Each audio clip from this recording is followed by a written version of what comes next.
Bonjour à tous et bienvenue au nouveau café rencontre de la FIO.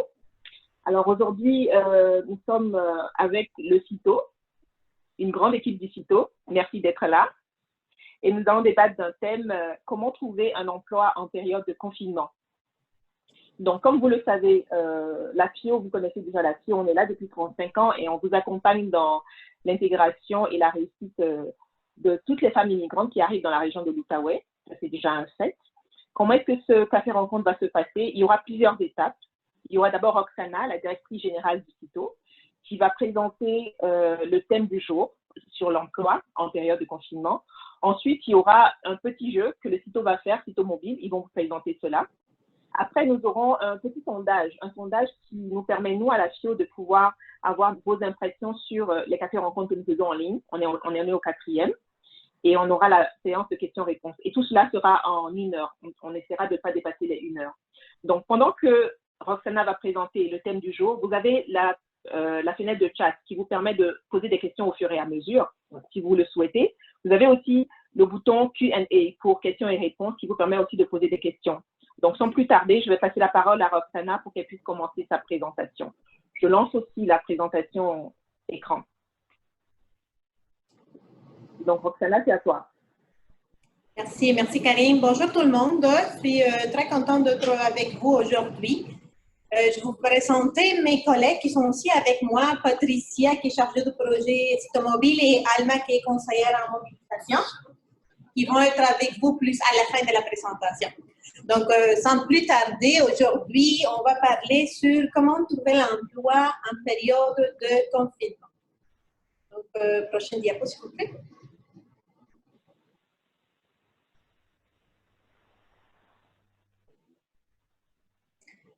Avant de commencer, j'aimerais bien que vous connaissiez c'est qui, de où je viens, qu'est-ce que je fais, où je travaille. Ça va vous permettre de mieux comprendre la présentation d'aujourd'hui aussi. Je travaille pour les CITO comme directrice générale, Roxana Merello. Les CITO a plus de 25 ans d'expérience en intégration socio-économique des personnes immigrantes. On vient de finaliser notre rapport annuel et en 2019-2020, on a placé 367 personnes immigrantes.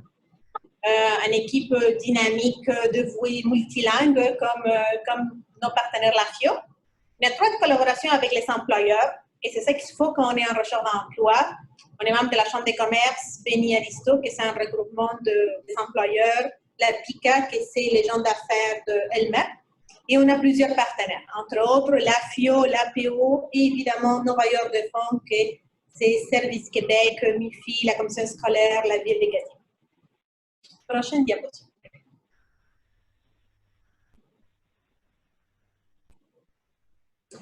Aujourd'hui, on va parler de comment chercher l'emploi durant cette période difficile pour tous. Donc, avant tout, j'espère que tout le monde de vos familles soit en santé, que c'est le plus important durant cette période. J'aimerais aujourd'hui vous parler un petit peu tout d'abord, quel est l'état de situation du marché du travail.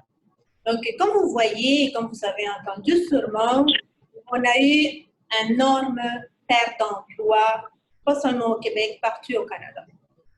Donc, tous les secteurs d'activité ont été touchés. Ce n'est pas seulement un seul secteur d'activité qui a été touché, tous les secteurs qui ont été touchés.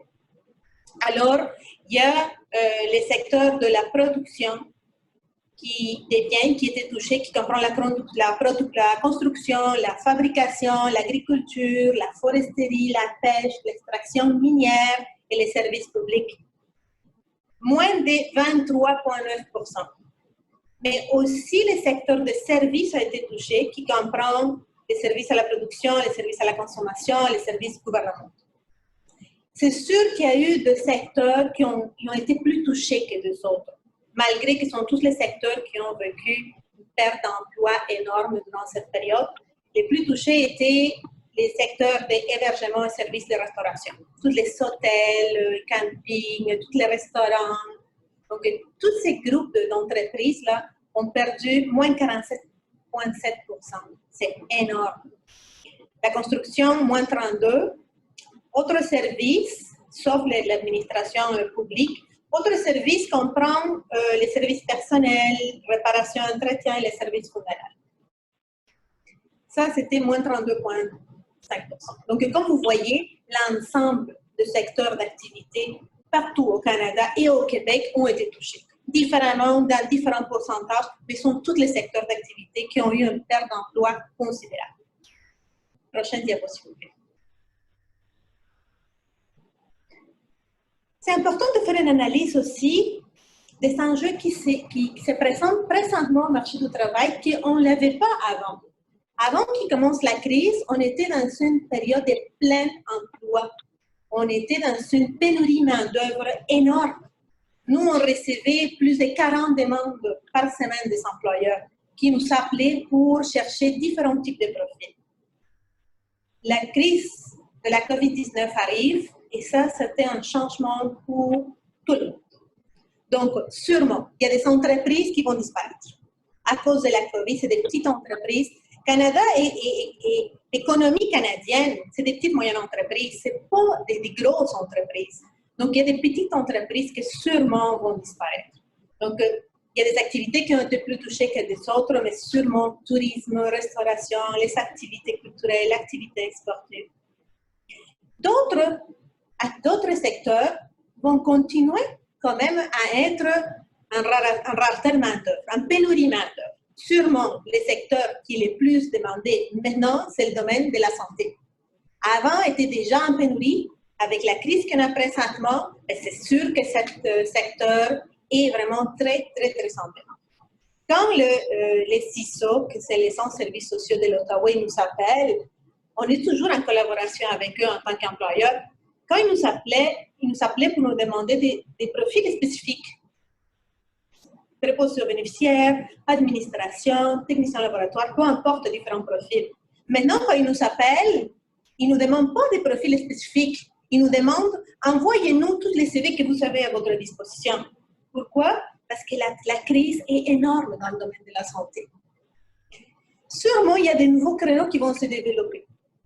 Exemple, tout ce qui est l'intelligence artificielle, tout ce qui est lié à l'informatique, c'est bien développé. On le sait, c'est à travers Zoom qui a eu vraiment un énorme développement grâce à tout le télétravail qui a dû se faire. Sûrement, maintenant et après la crise, le télétravail va continuer. Ça ne veut pas dire que quand les choses vont revenir plus à la normale, que le travail, ça va arrêter. C'est des pratiques que plusieurs entreprises ont trouvé que c'est des bons outils pour aller rencontrer des clients, pour travailler, pour devenir beaucoup plus performants aussi. Sans oublier les côtés humains, évidemment. Et c'est sûr qu'il y a de nouvelles mesures sanitaires et des distanciations sociales qui vont continuer à se tenir par toutes les entreprises. C'est des choses qu'on continue à le faire. Il y a cette consigne aujourd'hui que je vais vous parler qu'il faut tenir compte quand on est en période de confinement. Je vais commencer pour les choses qu'il faut tenir en compte et qu'est-ce qu'il faut faire. Premièrement, faire appel aux ressources appropriées. Qu'est-ce que ça veut dire? Faire appel aux ressources appropriées, ça veut dire aller chercher de l'aide. Restez pas seul à votre recherche d'emploi. La recherche d'emploi, on dit c'est un travail à temps plein, mais il faut connaître, il faut le savoir. On est dans une autre culture ici. Et durant cette période, il y a aussi d'autres consignes qu'il faut connaître, d'autres facteurs qu'il faut considérer. Adaptez votre CV en fonction de l'offre d'emploi. Malgré qu'il y a plusieurs entreprises, si je reprends l'exemple des ISO, qui nous demandent juste des CV, mais ce n'est pas tous les cas. Là. On parle des ISO, c'est une grosse organisation. Mais ce n'est pas tout le monde qui est les ISO. Il y a des petites entreprises qui continuent aussi à embaucher des gens selon les profils. Donc, les CV doivent être adaptés en fonction de chaque offre d'emploi. On ne peut pas envoyer les mêmes CV pour tout le monde. Ça, c'est sûr et certain. Il y a de nouvelles plateformes qui ont ouvert le gouvernement du Québec. Normalement, quand on fait la recherche d'emploi, plusieurs personnes vont aller sur Google, vont juste mettre commis de bureau, aide cuisinière, et il y a d'autres emplois qui vont sortir. Il y a d'autres qui vont aller sur placement en ligne d'Emploi Québec. Il y a d'autres qui vont aller plus profondément, qui vont faire des listes des entreprises pour aller chercher plus des entreprises qui leur intéressent. Mais il y a de nouvelles plateformes qui sont mises à disposition de la population Et c'est la nouvelle plateforme qu'a mis le gouvernement du Québec, mais surtout pour les entreprises essentielles. Les entreprises qui cherchent maintenant de la main-d'œuvre, mais qui sont considérées comme des entreprises essentielles. Donc, tout employeur qui a besoin d'engager quelqu'un et qui a le permis d'ouvrir, donc il va afficher leur offre d'emploi dans cette site. La présentation PowerPoint va être partagée, donc vous allez le trouver et le regarder. C'est préparé pour être prêt à intégrer les marchés du travail.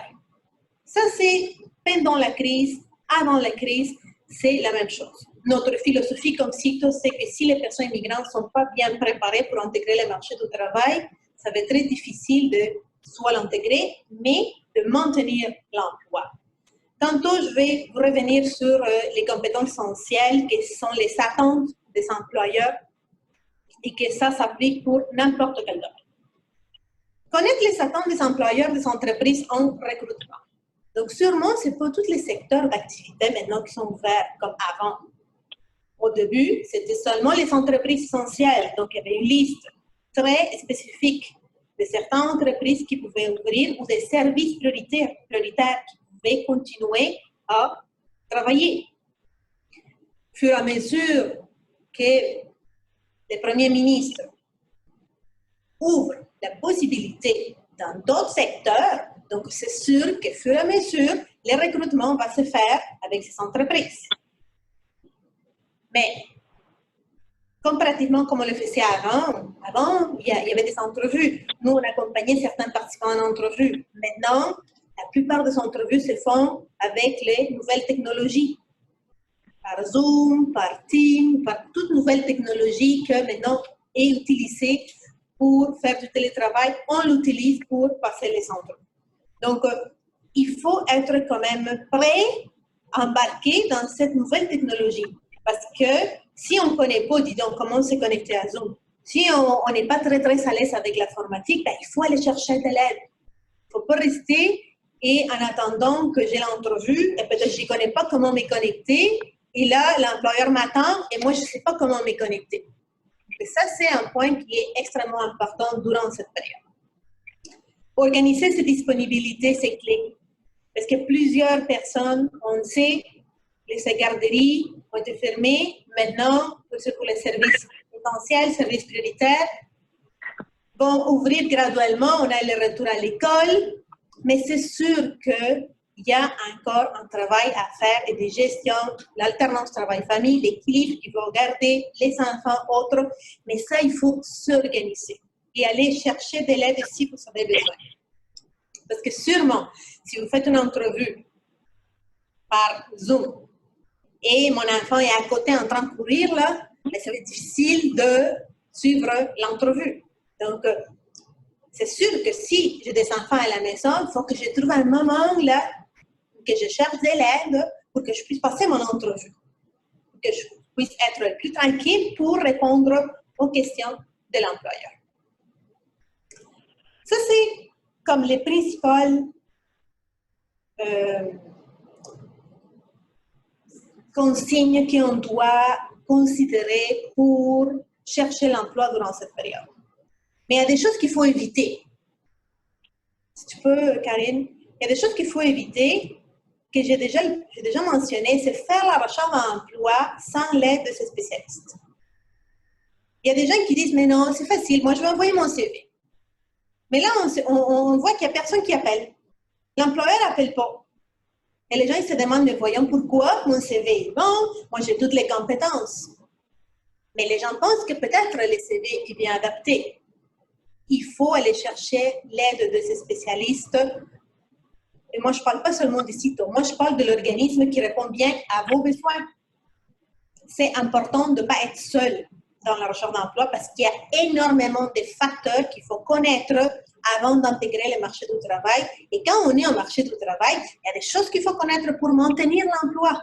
Parce qu'il y a des gens qui trouvent l'emploi, mais qui les perdent une semaine après ou 15 jours après.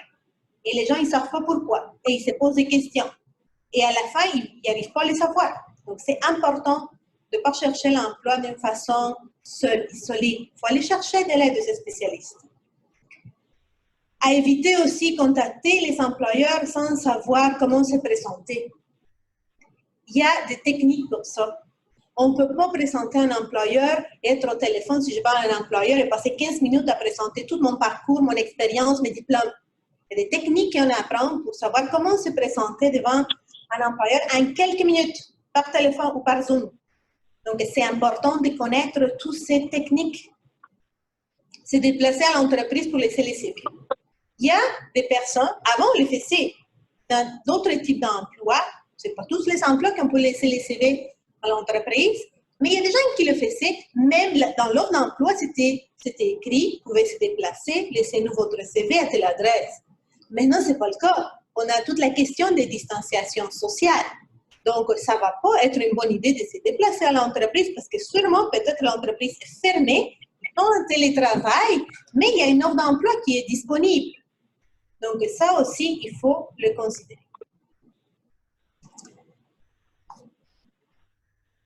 Il y avait une question qui avait partagé avec moi Karine sur quels sont les secteurs d'activité maintenant qui engagent, quels sont les types d'emplois qui sont présentement. Avant de continuer sur les secteurs d'activité et les types d'emplois, j'aimerais partager avec vous certains chiffres qui ont sorti, que je les ai vus hier. Là. 3 millions de personnes ont perdu l'emploi au Canada. Au Québec, vous le savez, c'était 264 000 emplois qui ont été perdus. L'Ontario, à côté de nous, c'est 433 000. Les taux de chômage en avril au Canada, c'est les 13 %. Et les taux de chômage au Québec, c'est les 17 %. Qu'est-ce que ça veut dire? Avant mi-mars, on était en pénurie d'emploi. On était en pénurie complète d'emploi, de main-d'œuvre. Donc, les employeurs, quand ils nous appelaient, il y a certains qui devraient attendre qu'on trouve les profils. Pourquoi? Parce qu'il y avait 2 ou 3 autres employeurs qui nous appelaient pour le même type de profil. Et c'était le choix du candidat de savoir quel employeur je veux choisir pour partir. Maintenant, ce n'est pas le cas. Comme vous voyez, on est à 17 % de taux de chômage au Québec. Donc, qu'est-ce que ça veut dire? Qu'on a plus de compétition. De là, l'importance d'être bien préparé, de bien savoir comment je vais intégrer le marché du travail, de bien m'organiser pour que moi, je puisse intégrer le marché du travail, mais en même temps, me maintenir en emploi. Ça, cette source-là, c'est une source de CITO. C'est tous les employeurs qui nous appellent, mais nous, on travaille en collaboration aussi avec Emploi Québec. Donc, c'est à peu près les mêmes sortes d'emplois qui sont dans le marché du travail présentement. Au début de la crise, on a déjà parlé, était CISO. CISO nous appelait au début comme des adjoints, commis d'administration. Mais à un moment donné, CISO, il nous a dit, envoyez-nous toutes ces billes. Tout profil que vous avez là, nous, on va les prendre, on va appeler tout le monde et en fonction de ça, on pourrait savoir quels sont les profils les plus adaptés à ce qu'on cherche. La résidence des personnes âgées, évidemment. Le domaine de la santé, c'est un des domaines qui est plus en demande. Les préposés aux bénéficiaires, aussi les cuisinières, les épiceries n'ont pas fermé. Donc, ils ont cherché toujours de combien l'étalage, des assistants, des associés aux commandes en ligne. Les pharmacies n'ont plus fermé. De combien la pharmacie? Donc, en considérant qu'il y a plusieurs entreprises qui sont en train de réouvrir, donc c'est sûr que chaque jour, on reçoit des nouvelles demandes. Les secteurs, les types d'emplois qui, par exemple, qu'on a reçus, on continue à recevoir des offres d'emploi et des recherches comme l'administration, des adjoints administratifs, des commis de bureau. L'informatique, c'est un domaine qu'on savait que c'est toujours en demande et est encore en demande. Il y a un employeur qui m'avait écrit un courriel que je le connais bien, me dit Roxana, cherche-moi les meilleurs techniciens informatiques, mais il y a un autre employeur qui appelait pour faire la même demande.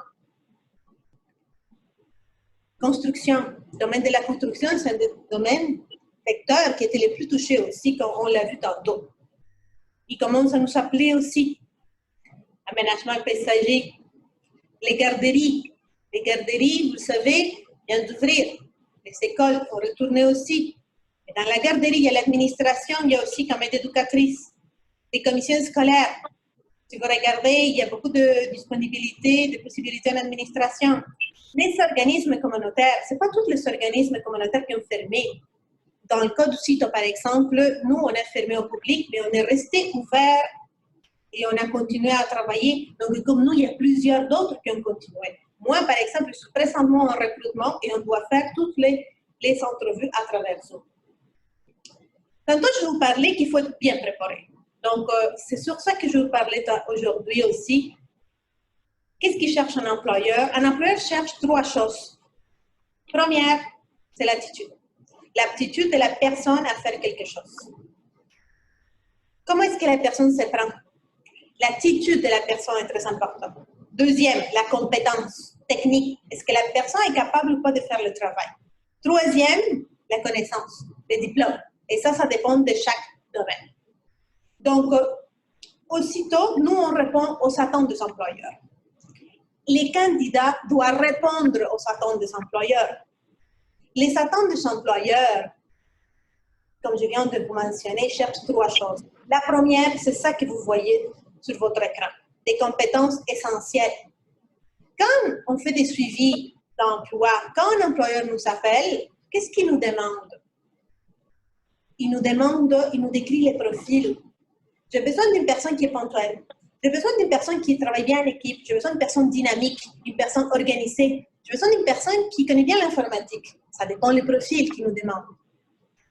J'ai besoin d'une personne qui communique bien. Donc, tous ces types d'attitudes et compétences, c'est très important de les maîtriser pour répondre au marché du travail. Ici, demain et avant, c'était la même chose. Maintenant, c'est très important d'être préparé et de bien maîtriser ça parce que vous allez être en compétition avec plusieurs d'autres personnes. Donc, quand on envoie les CV, l'objectif, c'est l'entrevue. Et quand on est en entrevue, l'objectif, c'est de décrocher l'emploi. Si je ne maîtrise pas mes techniques d'entrevue, c'est sûr que je ne pourrai pas arriver. S'il y a d'autres qui sont moins compétents que moi, c'est sûr qu'il va pouvoir arriver. Prochaine diapositive. On sait qu'il y a plusieurs personnes qui cherchent l'emploi présentement.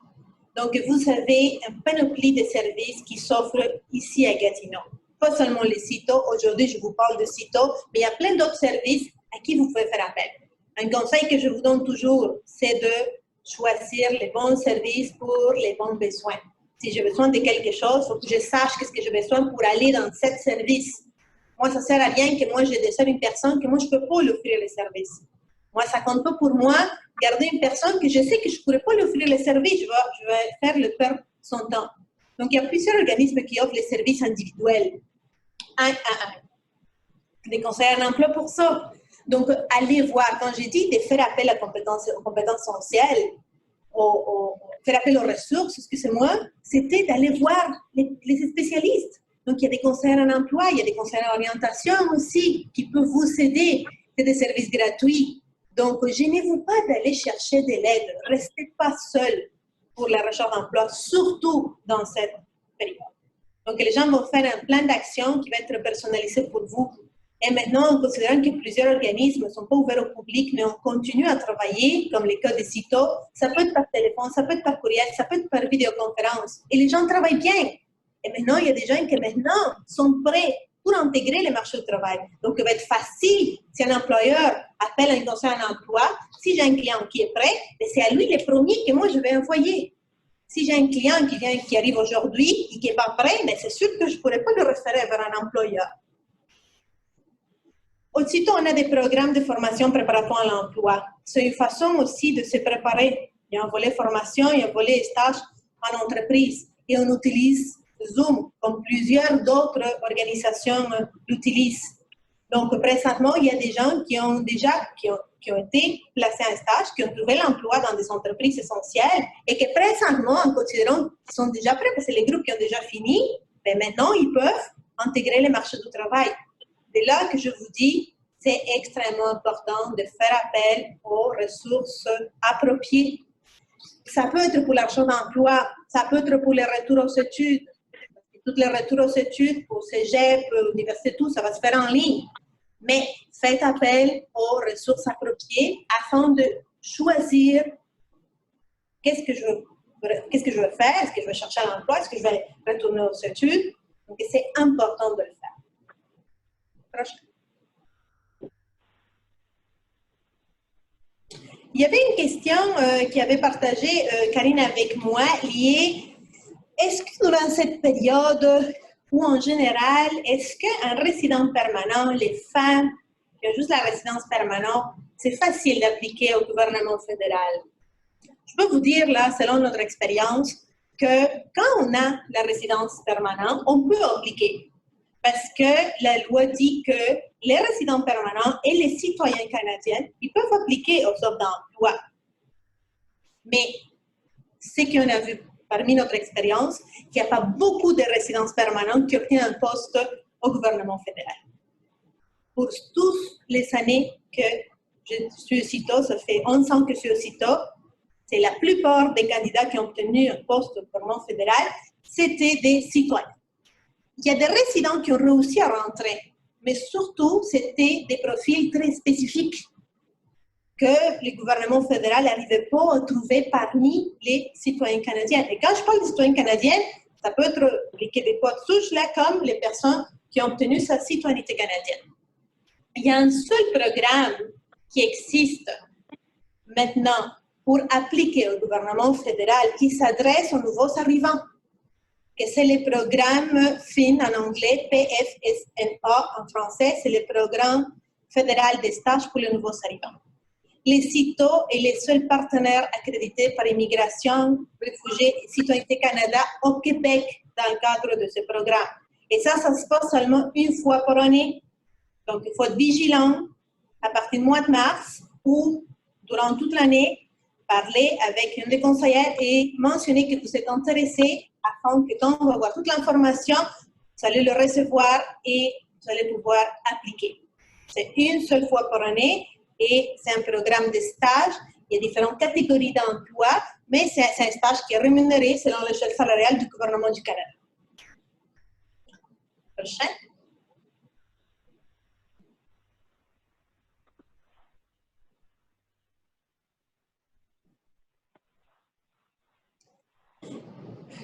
Notre façon de faire là, les partenariats essentiels pour nous.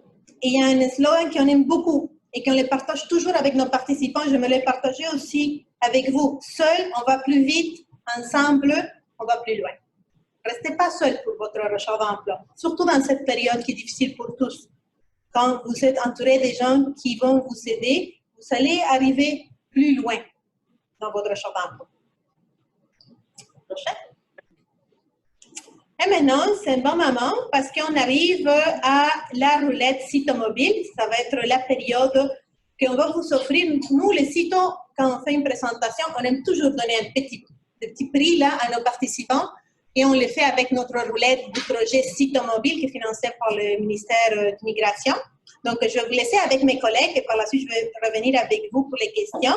On va offrir 2 cartes cadeaux de $50 d'une épicerie. Merci.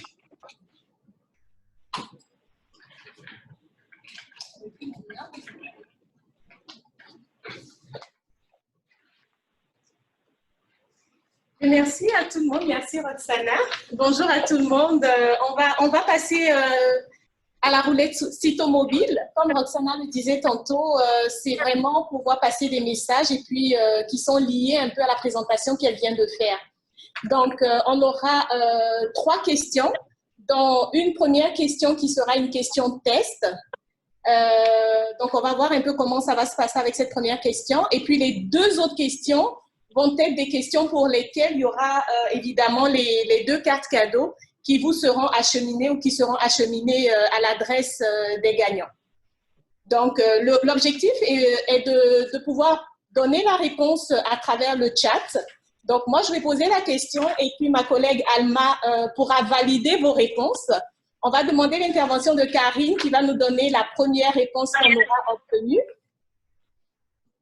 Donc, pour cette première question test, on aura comme question quels sont les secteurs d'activité qui ont connu la plus forte baisse d'emploi. Donc, selon vous, quels sont les secteurs d'activité qui ont connu la plus forte baisse d'emploi? On va vous donner quand même 3 choix de réponse. Donc, on a la réponse A qui est le domaine de la construction, la réponse B qui est le domaine de la santé et la réponse C qui est le domaine de l'hébergement et des services de restauration. Donc, à vos claviers, on va dire. Oui, c'est Michel. Karine. On a plusieurs réponses déjà qui sont dans le chat. On en a plusieurs. La première personne qui a répondu, c'est une seconde, c'est Audrey de Mars, et puis elle a répondu hébergement et restauration. Oui, c'est la réponse correcte. C'est la bonne réponse. Alors, comme je disais tantôt, ça, c'était vraiment la question test, juste question de voir comment ça va se passer. Et là, c'est vraiment maintenant qu'il va falloir aller très vite sur les claviers pour pouvoir donner la bonne réponse pour bénéficier de la première carte cadeau. D'accord? Donc, la question qui va vous donner droit à la carte cadeau de $50, c'est combien de placements en emploi a fait le CITO entre 2019 et 2020? Je reprends la question. Combien de placements en emploi a fait le CITO en 2019 et 2020?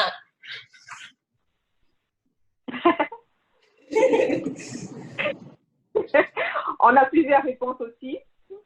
Oui, Je donne encore 30 secondes. Alors, est-ce que tu vas donner d'abord la bonne réponse avant que je puisse te donner la première personne qui a donné la bonne réponse? Je vous donne 3 choix de réponse. C'est bon? oui, oui, oui. On a la réponse A, 429 placements. La réponse B, 367 placements. La réponse C, 225 placements. Tu peux reprendre, s'il te plaît? C'est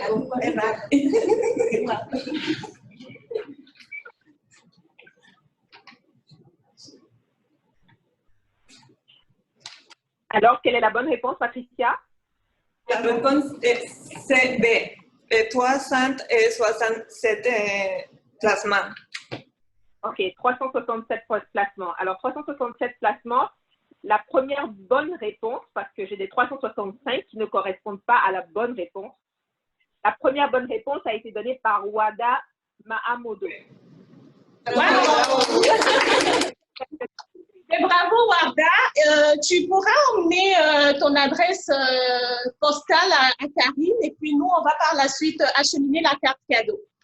On va passer à la deuxième question. Là, je vais juste vous montrer un peu comment la roulette fonctionne. Donc, c'est un peu une roulette qui a vraiment une belle allure et puis qui nous pose de très belles questions en lien avec nos activités. Ah, on tombe pile poil. Là, on tombe sur les consignes. La question liée aux consignes, c'est donnez-nous une consigne. Parmi toutes les consignes qui ont été données, donnez-nous une consigne à faire pour chercher l'emploi en période de confinement. Donc là, je n'ai vraiment pas de choix de réponse. On en a cité tantôt pas mal de consignes. Donc parmi celles-là, donnez-nous une des consignes qui pourrait se rapprocher de celle-là.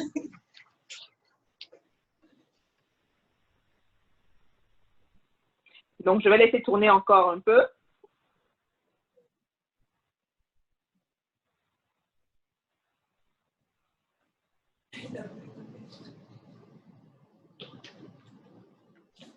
Je pense qu'on a assez de réponses. Patricia, tu continues? Alors, moi, je dirais, là, on en a, Roxana, on a cité pratiquement 6 consignes. Donc, faire appel notamment aux ressources appropriées, adapter son CV en fonction de l'offre d'emploi, utiliser les nouvelles plateformes pour la recherche d'emploi, se préparer pour être prêt à intégrer le marché de l'emploi, et puis connaître les attentes des employeurs et puis pouvoir organiser ses disponibilités. Est-ce qu'on a une première réponse qui… Alors, la première réponse que j'ai, c'est se faire accompagner. Est-ce que c'est une réponse acceptable? Alors, elle est insuffisante, je pense. Se faire accompagner par qui? On passe alors à la deuxième réponse. La deuxième réponse, c'est chercher de l'aide. Est-ce que c'est une réponse acceptable? Chercher de l'aide? Je pense que oui. Oui, on pourrait… Sur cette réponse, on a encore Wada Mahamodo qui a gagné. parce que c'est lui qui a donné le plus rapidement possible cette réponse. OK.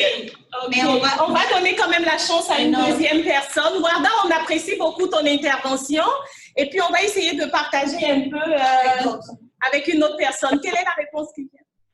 La réponse suivante, c'est le bon CV. Est-ce que c'est acceptable? Le bon CV, non, c'est le CV adapté en fonction de l'offre. Oui. Ben, le bon CV adapté en fonction de l'offre. Oui.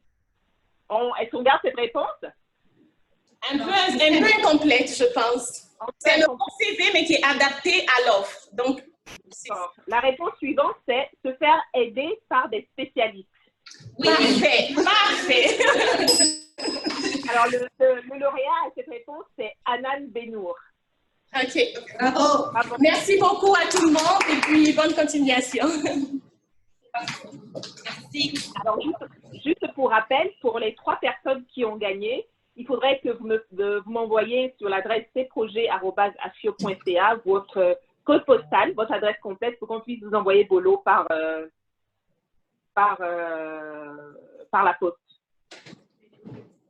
OK. Karine, je vais juste souligner qu'on a 2 lots, 2 cartes à donner. Donc, ce sont les 2 dernières réponses qu'on a obtenues, notamment, je crois, Warda et la dernière personne. Ce sont ces personnes-là qui vont recevoir les cartes cadeaux. Super, d'accord. Je pense que c'est assez clair pour tout le monde. Roxana, tu peux continuer? Oui, donc, juste vous dire merci et j'attends pour vos réponses, pour vos questions. N'hésitez pas toujours, si jamais vous avez besoin de l'aide, de faire appel aux spécialistes, comme je le répète là. Je répète toujours ça à toutes les personnes immigrantes que je croise. Et dans cette période difficile pour tous, c'est de continuer. Il y a les participants qui ont suivi dernièrement nos programmes avec nous au mois d'avril. Tout ça s'est passé par Zoom. Il y a des gens qui ont bien réussi, d'autres qui ont continué la recherche. Mais comme on dit, ça va bien aller. Il ne faut pas lâcher, il faut continuer. Merci. Donc, merci à Roxana, merci à Patricia, merci à Alma pour cette belle présentation. Nous allons passer à la deuxième partie de notre café rencontre. Alors, cette partie, ça va être juste un sondage, comme je vous ai dit, ça ne prendra pas plus de 2 minutes. Un sondage qui va apparaître sur vos écrans. Alors, ce que je souhaiterais, c'est que vous puissiez rapidement répondre à ce sondage. L'objectif, c'est pour la FIO, qui a commencé à faire depuis que nous sommes en confinement des cafés rencontres en ligne, que nous puissions avoir vos retours sur qu'est-ce que vous pensez des cafés rencontres qu'on fait et quelles sont vos préférences. En parallèle, je continue de recevoir les réponses, les questions sur le chat. On va passer aux questions juste après. Merci. Donc, je vais lancer le chat, je vais lancer le sondage pour que tout le monde puisse participer.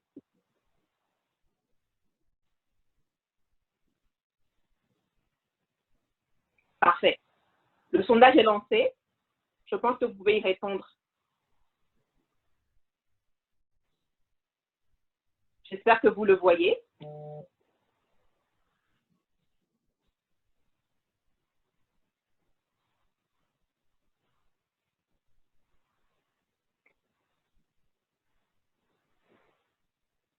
Est-ce que vous voyez le sondage? Est-ce que vous y répondez?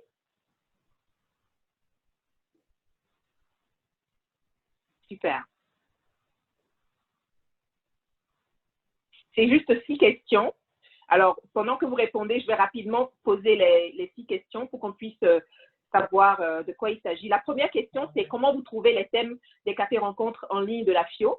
Alors, il y avait 3 réponses, pas pertinent du tout, pertinent, très pertinent. La deuxième question, c'était à quelle fréquence souhaiterez-vous que la FIO fasse ces cafés rencontres? 1 fois par semaine, 1 fois toutes les 2 semaines et 1 fois par mois. La troisième question, c'était comment appréciez-vous l'heure des cafés rencontres? Alors, la première réponse, c'est je préférerais plus tôt, autour de 10 heures.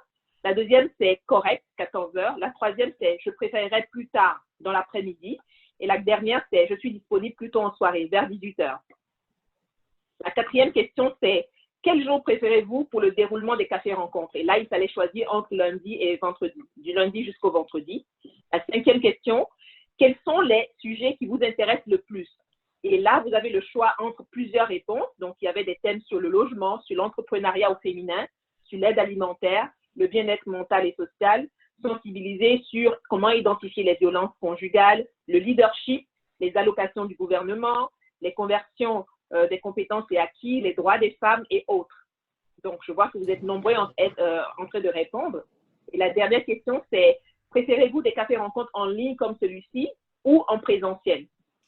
Donc, plus de la moitié des personnes ont déjà répondu aux questions. Donc, on va laisser encore 2 minutes pour que le reste puisse terminer et on va poursuivre avec les questions.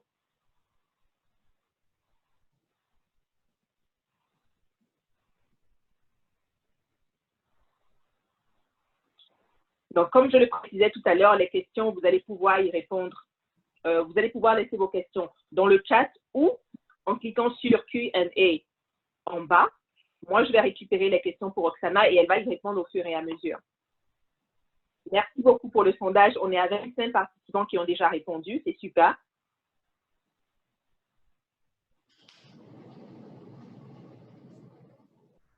Encore 1 minute et nous allons arrêter avec le sondage.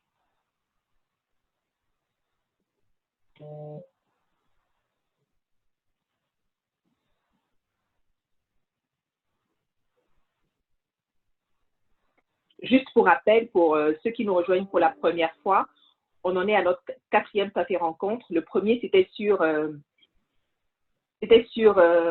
comment se protéger en période de confinement. Le deuxième, c'était sur les relations intrafamiliales. Le 3e café rencontre, c'était sur la cybersécurité, comment se protéger aussi et comment protéger les enfants. Et là, on allait à notre 4e café rencontre sur comment trouver un emploi en période de confinement. Donc, je vais arrêter le sondage. Merci à tous d'avoir participé et on va passer à la partie questions-réponses.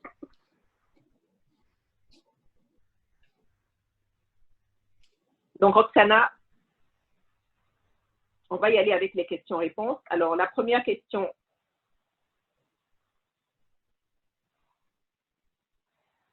Je regarde rapidement.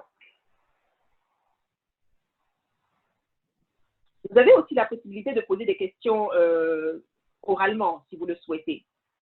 D'accord? Donc, la première question, elle est de Ouarda, pour Roxana. Avec la nouvelle mesure du gouvernement de recruter 10 000 préposés aux bénéficiaires, comment peut-on postuler? À qui doit-on s'adresser? Il y a un site web qui a créé le gouvernement du Québec pour tout le monde qui veut aider dans cette période de crise, là, qui peuvent s'inscrire. Je pourrais envoyer, je ne l'ai pas mis sur mon PowerPoint, je pourrais l'ajouter dans le PowerPoint qui va envoyer Karine. Et une autre voie, c'est nous, on envoie directement les CV à CISO et eux, ils répondent très rapidement parce que la pénurie est grande. D'accord. La deuxième question, c'est est-ce que la pénurie va revenir après la crise ou devrions-nous nous attendre à un haut taux de chômage? Ben, pour que les choses, comme il y a plusieurs économistes qui le disent, là, c'est très difficile de savoir qu'est-ce qui va se passer. Là, parce que jusqu'à le moment qu'on ne trouve pas les vaccins, là, c'est difficile à dire. Est-ce qu'il va y avoir une deuxième vague du virus, que ça va mettre en confinement tout d'abord tout le monde? Avant-hier, j'ai lisé un article sur les droits qui disait que le Canada ne pourrait pas supporter une deuxième vague avec une fermeture complète des entreprises. Alors, la pénurie, comme je l'ai mentionné dans ma présentation, il va continuer dans certains secteurs. Là. Dans le domaine de la santé, c'est sûr qu'il va continuer. Et il y a certains secteurs qui sont des domaines très spécialistes, là, évidemment que ce n'est pas à cause de la COVID là, que les gens sont au chômage, mais c'est juste qu'il y en a pas. Tous les secteurs du bois, par exemple, ils étaient toujours en pénurie, malgré que les entreprises sont fermées, mais tranquillement vont rouvrir. Mais il va y avoir toujours certains domaines qui vont toujours rester en pénurie, mais c'est sûr et certain là, qu'il y a d'autres secteurs d'activité qui vont prendre du temps là, pour répondre. OK. Alors, la prochaine question, elle est de Myriam. Myriam qui écrit « Je suis vraiment déçue, je suis là depuis 3 mois et je n'ai pas réussi à trouver. Et j'ai besoin d'argent, je postule avec mon CV d'une expérience de 7 ans. » Alors, Roxana, quel conseil tu peux donner à Myriam?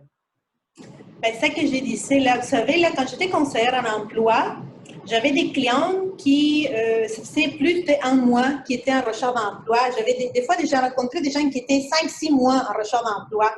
Il me disait, Roxana, j'ai envoyé une centaine de CV. Personne ne m'appelle. Quand j'ai vu les CV, j'ai compris pourquoi personne ne l'appelait. Quand j'ai vu qu'il envoyait les CV comme des volants, là, pas d'adaptation, aucune adaptation CV. C'est pas, il y a des fois on pense, les personnes immigrantes, des fois on pense qu'on doit mettre tout ce qu'on a fait. Non, il faut qu'on mette qu'est-ce que l'employeur a besoin. L'employeur doit se reconnaître dans votre CV. L'employeur doit avoir et voir dans votre CV qu'est-ce qu'il a besoin. Parce que même si vous avez les meilleures compétences, les meilleurs diplômes, là, mais vous ne cadrez pas dans les profils de l'employeur, donc sûrement il ne va pas vous appeler. Je vous répète, faites voir votre CV par une autre personne, par des spécialistes qui peuvent vous conseiller à mieux adapter ces CV. Il y a des techniques sûrement là que peut-être vous ne maîtrisez pas. Ce n'est pas la même chose ici que dans d'autres pays. Il y a d'autres choses, une autre culture, il y a des compétences essentielles à connaître. Donc, mon conseil, ce serait de faire appel aux spécialistes pour revoir qu'est-ce qui se passe. Il y a toujours. Après, quand moi, j'ai rencontré mes clients, là, on adaptait les CV, je leur montrais toutes les techniques, on parlait, et les gens, ils trouvaient l'emploi. Donc, mais c'est des petits détails, là, des fois, qui font la différence. Parfait. Donc, Myriam, tu sais à qui t'adresser. Alors, la prochaine question, c'est est-ce que le gouvernement fédéral embauche? Présentement? Oui. On n'a pas, normalement, des fois, nous, on reçoit, mais oui, c'est comme si vous rentrez sur les sites web là, du gouvernement fédéral, là, vous allez avoir, il y a toujours d'offres d'emploi, parce qu'il faut comprendre que le gouvernement fédéral, c'est pas comme une entreprise privée. Hein. Pour entrer au gouvernement fédéral, ça peut prendre des fois une année. Donc, il y a tous les processus d'entrevue, il y a la sécurité qu'il faut passer. Donc, on ne sait pas parce qu'on est dans une période maintenant de crise que le gouvernement a arrêté tous les processus qu'ils font. Là. Il y a plusieurs fonctionnaires qui travaillent à distance. J'ai des amis qui sont en ressources humaines, ils travaillent à distance. Donc, faut continuer, il ne faut pas lâcher. Ouais, c'est vrai, et tout ira bien. Oui. Alors, il y a Pierre qui nous écrit « Serait-il possible de faire apparaître les plateformes pour la recherche d'emploi car ça n'avait pas l'air très visible ?» Alors, Pierre, je vais envoyer après la présentation le PowerPoint de la présentation de Roxana. Et si vous avez n'importe quelle autre question, vous pourrez nous écrire et puis on pourra vous aider à répondre. La question suivante, c'est Evelyne. Je souhaiterais avoir une clarification, être embauché à temps partiel et être embauché à temps plein. Et combien de temps on met pour passer à temps plein? Ça dépend les domaines. Mais par exemple, il y a certaines entreprises, si je parle de résidences privées de personnes âgées, les gens vont rentrer même dans une catégorie qui s'appelle sous appel. Mais la demande est tellement grande là, qu'ils vont faire du temps plein. Mais il y a certaines entreprises qui sont syndiquées. Donc, ils ne peuvent pas donner un emploi à temps plein permanent. Pourquoi? Parce qu'il y a un syndicat et tout le monde qui est à l'interne, il y a la priorité devant les autres gens qui sont à l'externe. Donc, il y a des gens qui vont être embauchés temps partiel, mais ça peut arriver qu'ils font du temps plein. Ou sous rappel, ils font du temps plein. Ce que je peux vous dire, ce qu'on a vu, ce que j'ai vu durant mon expérience, c'est qu'il y a des gens qui sont à temps partiel déjà dans l'entreprise. Donc, vous allez faire vos preuves. Dès qu'il y a une possibilité qui apparaît, donc votre employeur va penser à vous.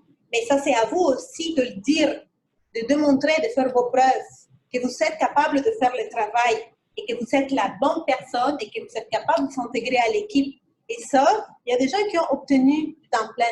Nous, dans notre cas, il y a des gens qui, par exemple, ils font les stages et des fois, il n'y a pas de possibilité d'emploi, mais l'employeur, il ne peut pas se retenir à engager une personne tellement qualifiée comme notre participant. Il engage à la fin.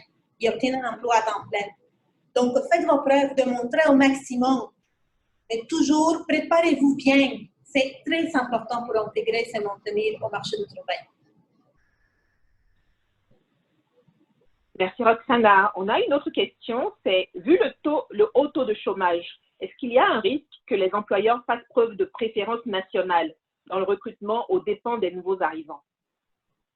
Je peux vous dire, là, ça fait 11 ans que je suis au Canada. C'est vrai qu'on n'a jamais été à 17%, mais oui, on a été à 7, 8, 9% de taux de chômage.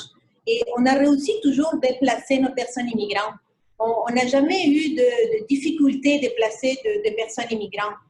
Oui, avant, c'était plus difficile. on devrait faire les doubles d'efforts qu'on faisait avant la crise, qu'on était en pleine pénurie de main-d'œuvre.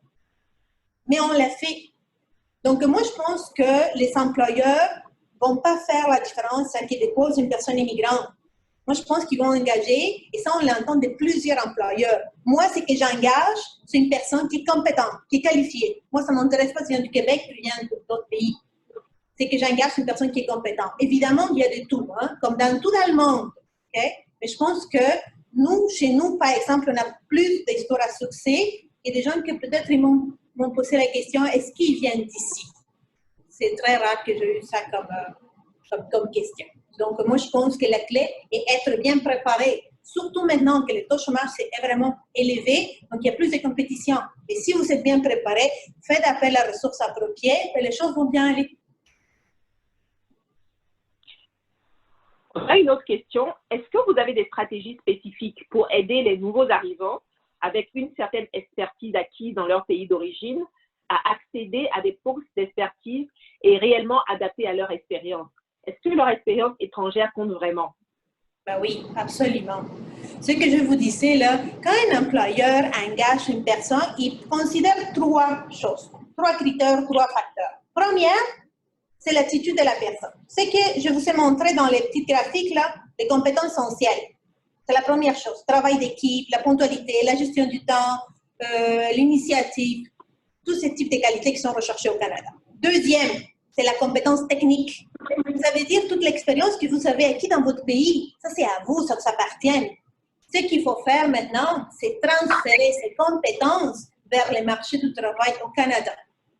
Donc, nous, on a placé des gens, et nous, on essaye toujours de placer les personnes les plus proches de son domaine. Évidemment, on ne peut pas aller contre les ordres professionnels ou les métiers réglementés, mais on essaye de placer la personne les plus proches dans son domaine. Pourquoi? Parce que nous, on travaille sur l'attitude, sur les aptitudes qui cherchent les employeurs. Parce que la compétence technique, nous, on ne travaille pas sur ça.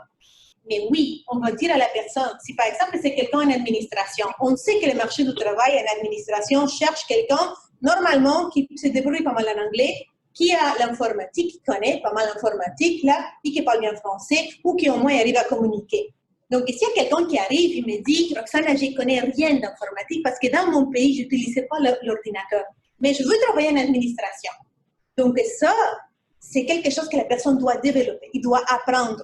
Mais il faut qu'il trouve quelque chose parce qu'il faut qu'il paye sa facture, il faut qu'il vive, qu'il arrive avec une famille, il faut qu'il trouve un emploi dans un secteur d'activité qui va le permettre, ou un type d'emploi qui va le permettre à arriver dans un emploi qu'elle vraiment décide que c'est l'administration. On a eu des cas comme ça. Moi, j'ai un client là, qui a travaillé, il avait comme 10 ans d'expérience en administration, mais l'informatique n'était pas très, très fort, l'anglais non plus. Elle a commencé à travailler dans une... À l'époque, en bas, on avait une petite cafétéria. Il a fait la caisse. Elle a monté la fille parce qu'elle était très bonne. Elle était comme gérante. Maintenant, il travaille à l'hôpital Montfort. Ça lui a pris une année. Parce qu'elle, qu'est-ce qu'elle faisait? Elle pratiquait l'informatique, la pause. Après son travail, elle venait ici aussi utiliser nos ordinateurs. Et là, pour l'anglais, elle pratiquait à Ottawa, la bibliothèque à Ottawa. Donc, comme ça, elle a obtenu un poste en service à la clientèle à l'hôpital Montfort, pas en administration, c'était un service à la clientèle. Et par la suite, elle a fait une carrière là, maintenant rendue dans le domaine de l'administration. Donc oui, il est possible, mais il faut faire une validation de domaine. Il faut se faire accompagner par des gens qui connaissent bien. Mais il ne faut pas penser parce que je viens d'un autre pays, mes compétences, il faut que je les mette par terre. Non. Ça, il faut évaluer. C'est quoi le domaine, c'est quoi le profil, c'est quoi les compétences, qu'est-ce que je fais, comment je peux transférer ça et travailler beaucoup sur les aptitudes, que ça c'est la première chose qu'ils considèrent les employeurs. Merci Roxana. On a une autre question. Quel conseil donnerez-vous à un nouvel arrivant qui cherche un emploi et qui veut faire un retour aux études en même temps pour une mise à jour? Moi, ce que je conseille toujours aux personnes immigrantes qui veulent faire un retour aux études, c'est de tester le marché du travail avant. Pourquoi? Parce qu'il y a des gens là qui vont s'inscrire, ils vont faire, je vous donne un exemple. Il y a des gens qui veulent travailler dans la banque, dans une banque. Et là, ils pensent, parce que je vais travailler dans une banque, je vais m'inscrire à l'UQO et je vais faire un bac en administration, concentration finance, et moi, je vais être engagée dans une banque. J'ai eu des gens là qui sont venus Roxana, j'ai fini mon bac. Maintenant, je suis prête pour travailler dans une banque. Quand tu commences dans la banque, là, tu commences à la caisse. C'est très rare là que tu commences dans d'autres types de postes. Parce que c'est à la banque, à l'interne, qui vont te former pour, et tu dois faire des examens et tout ça pour arriver à d'autres types de postes. Donc, ton bac t'a servi à rien pour les mamans. Pour les mamans, tu servi pour rien. Tu as perdu 4 ans et tu es endetté à la fin. Donc, avant de faire un retour aux études, est possible. Il y a plusieurs personnes qui le font. L'emploi et les études. Mais avant de s'engager à quelque chose, testez-vous les marchés du travail bien pour savoir qu'est-ce que le marché du travail demande avant de s'engager dans un prêt étudiant et avant de s'engager dans une formation. Mais il est possible, il y a des gens qui le font. Merci Roxana. Alors, je n'ai plus de questions. Toutes les questions sont terminées. Donc, je vais te demander, on est à 4 minutes de la fin aussi, on a tenu dans le temps, je suis super contente. Je vais te demander, est-ce que tu as un dernier conseil à donner à nos participants? Ben, la seule chose que je peux vous dire là, c'est merci beaucoup. J'ai beaucoup aimé, sûrement mes collègues aussi, cette expérience avec vous. Merci pour votre participation. Un dernier conseil là, même pour les gens qui hésitent à revenir au marché du travail à cause de la COVID, il y a plusieurs personnes, il y a plusieurs de nos participants qui ont peur d'aller travailler à cause de tout ce qui se passe. Mais il y a une des choses que, si c'est votre cas, que vous avez peur de revenir au marché du travail, maintenant, c'est le moment de se préparer pour être prêt quand vous allez intégrer les marchés du travail. Préparez-vous là, c'est la clé. Si vous voulez vraiment intégrer et maintenir, que c'est le plus important, votre emploi, préparez-vous. Merci beaucoup. Merci Karine. Merci Roxana, merci Alma, merci Patricia. Merci à toutes d'être là, d'être venues, d'avoir accepté de passer cette heure avec nous. Juste une dernière chose par rapport à l'emploi. Une phrase que j'ai entendue la semaine dernière sur une conférence que le CITO avait fait et que j'avais bien aimée, c'était avec Bouka. Il y avait, Bouka disait, c'est l'un des mythiques immigrants noirs qui a réussi ici. Bouka disait, lorsque j'emmène une personne à une fête, c'est ma responsabilité de le présenter aux gens qui sont à la fête, mais c'est la responsabilité de cette personne de passer une bonne fête. Alors, comme Roxana l'a dit, vous avez énormément de services spécialisés qui peuvent vous accompagner, mais il y a beaucoup de travail personnel à faire sur le CV, sur la recherche d'emploi, beaucoup d'efforts à fournir. Donc, sur ce, je vais vous souhaiter un bon après-midi et je vais demander que vous restiez en santé. Merci beaucoup. Merci. Et au revoir.